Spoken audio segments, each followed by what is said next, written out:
Chris, so this is going to be my Walking Dead Season 6 Episode 2 review. And right up front, let me just say that I love this episode. I think it was action-packed. It set some things in motion we were expecting to come. And I actually liked it better than the premiere. But when it first started, I'm sure we were all the same. Like, what the hell does JSS stand for? I mean, just stay safe? Just say shit? But we did get that answer before the episode ended.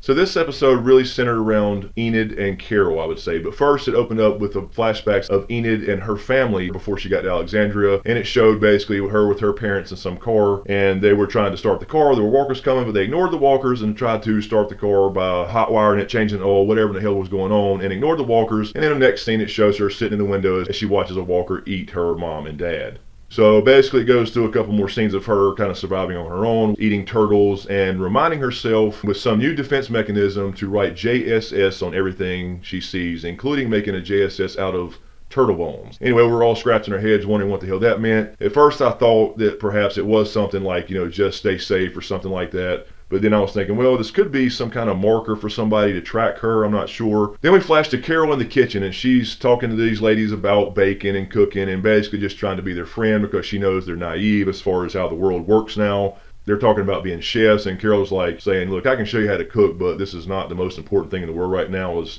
having these gourmet dinners. I really like her arc right now. I think it's really good. It showed her coming out of the kitchen, talking to Sam, the little kid whose dad was killed by Rick, and saying, look, punk, get the fuck over it. Go do something productive. Then we see a scene of Ron and Jesse talking in the kitchen, and they're talking about Rick. Ron still being a little asshole teenager who just don't understand why Rick killed somebody, specifically his father, and I can understand him being a little resentment there. But then we go to a scene with Maggie and Deanna talking, and Deanna's still heartbroken over her husband, which she should be, but it's just showing more and more that these people really had no clue what was going on in the world around them. Then we have a little scene between Eugene and Tara. Tara seems to be up and walking around again. They meet the new doctor lady who was not really a doctor, but she was going to be. She went to medical school, apparently didn't finish. She was going to be a surgeon, but ended up being like a psychiatrist, I believe. I guess developing her character just a little bit. I'm assuming she'll be around a while, at least a couple episodes. Then we have a scene where Carl's pushing Judith, and he sees that Enid is talking to some dude, and he's getting a little bit jealous, because Carl's at that age, he wants to get his little carrot wet. And then it flashes back to Carol now back in her kitchen, and she's about to bake something, which seems to be a motif since they got in Alexandria, is her cooking for everybody. She looks out her window at the neighbor that she had told to stop smoking because it kills her and there are no things trying to kill her. And then she sees a guy kill the girl with an axe. And that's when the wolves attack. So the wolves finally attack Alexandria. We all expected this to happen, but we didn't really know when. We thought it was coming soon. But I thought they had guns, but they didn't have guns. They just had blunt weapons and axes and things like that.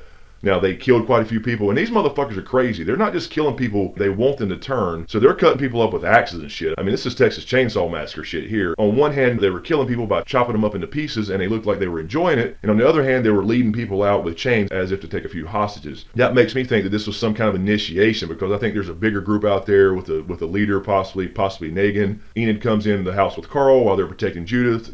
Carl's sitting there with the AR-15, and he's ready to take out some wolf bastards. And then we see what caused the horn last week. So we all had this speculation in my last video about, was it the wolves? Was it Gabriel because he had got shut down as far as the mission goes to lead the zombie horde away?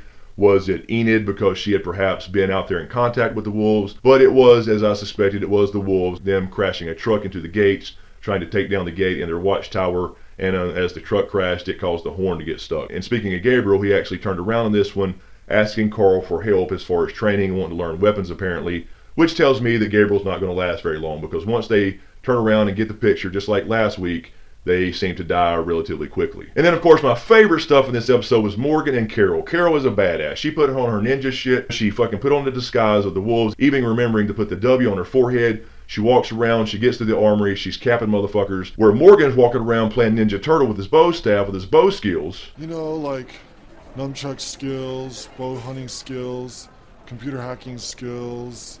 Girls only want boyfriends who have great skills. He's taking out people left and right, but he doesn't want to kill them. He still has this issue with killing people. So Morgan and Carol actually have a small argument about, hey, you don't have to kill people. And Carol's like, yes, you fucking do. You got to kill people.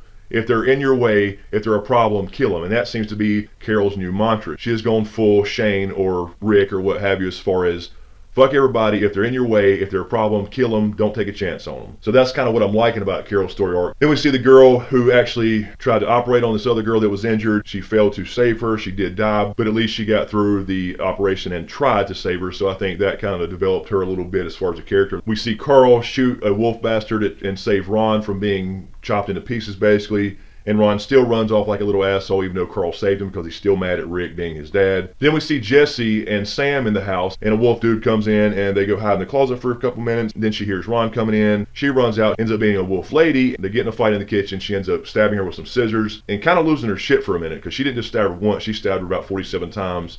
And then one more time just to be safe. Then we see kind of the aftermath starting to happen. They're kind of getting control of the situation since they do have guns. Carol's killed a lot of them. She reaches the armory, passes out guns to Gabriel and Morgan, where Gabriel says, I'm not very good with guns. And Morgan says, I'm not either. And that was a shout out to the previous season where Rick ran into Morgan in his little hometown, his little neighborhood, where he had lost his son and lost his wife and would not shoot her even though she was a walker turned outside of his door. And then Morgan ties this dude up. I guess he didn't want to get some information out of him, being under the impression that they don't need to kill anybody. They can kind of talk these guys out of being bad guys. And Carol comes out and pops him in the fucking head. And I thought that was a fucking great scene. Bang! You know, she just comes out, shoots him in the head, hands him the guns, walks off, and keeps going about her business. Then we have a scene where Morgan scares off a group of guys with his bow staff, with his mad bow skills again, and basically tries to talk them down and say, you know, if you pick this life, you're going to die. And then we flash over to Carol, where she's sitting on the porch, what seems to be in the aftermath, and she picks up the pack of cigarettes that she told the lady not to smoke and starts kind of crying. And then we see in one of the last scenes, Morgan getting a fight with the guy that he saw last season he ran into when he was tracking Rick.